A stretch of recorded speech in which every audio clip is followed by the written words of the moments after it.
ప్రభునందు ప్రియులకు యేసుక్రీస్తు నామములు శుభములు తెలియచేయుచున్నాం. ఈ దినం హెబ్రోన్ క్యాలెండర్ వాగ్దానము. మనకు బలమైన దేవునికి ఆనందగానము చేయుడి, యాకోబు దేవుని బట్టి ఉత్సాహధ్వని చేయుడి. కీర్తనల గ్రంథం 81వ అధ్యాయము 1వ చరణంలో దైవజనుడు ఆసాపు ఈ కీర్తన రాస్తూ ఉంటున్నాడు.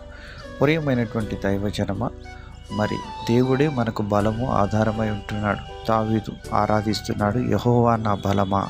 నిజంగా మన పాపమును బట్టి, మన యొక్క అవిధేయతను బట్టి మనము దేవుని యొక్క బలమైనటువంటి ఆ యొక్క విశ్వాసం నుంచి తొలగిపోయిన విధానంలో ఉంటున్నాం. నీతిని మనం పోగొట్టుకున్నాం, యథార్థతను పోగొట్టుకున్నాం.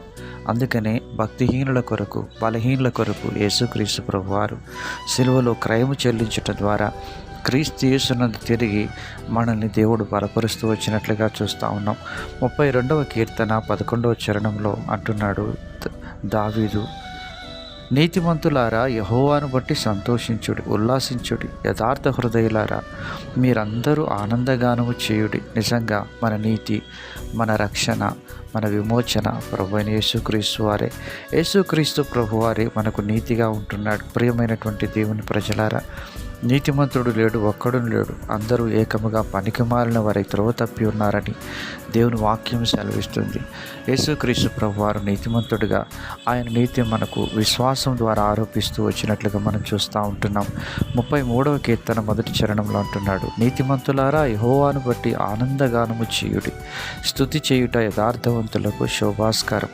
నిజంగా యేసుక్రీస్తునందు విశ్వాసం ఉంచినటువంటి నేను నీతిమంతుల జాబితాలో చేర్చబడుతూ వచ్చిన నీతిమంతులారా, తండ్రి లోకం పుట్టిన మొదలుకొని మీ కొరకు సిద్ధపరచబడిన పరలోక రాజ్యమును స్వతంత్రించుకొనుడని మత్తయి సువార్త 25వ అధ్యాయంలో తన కుడివైపున ఉన్న వారిని గురించి మన ప్రియ ప్రభు అయిన యేసుక్రీస్తు వారు సాక్ష్యం ఇస్తూ వచ్చినారు. ప్రియమైనటువంటి దేవుని ప్రజలారా, మనము మన యొక్క జీవితంలో మనకున్న ఆశీర్వాదాలను బట్టి, మనకున్నటువంటి ఇహలోక పరలోక సంబంధమైనటువంటి ఆత్మీయ భౌతిక దీవెనలను బట్టి దేవుని మనము స్తుతించి ఆరాధించబద్ధులమై ఉంటున్నాం.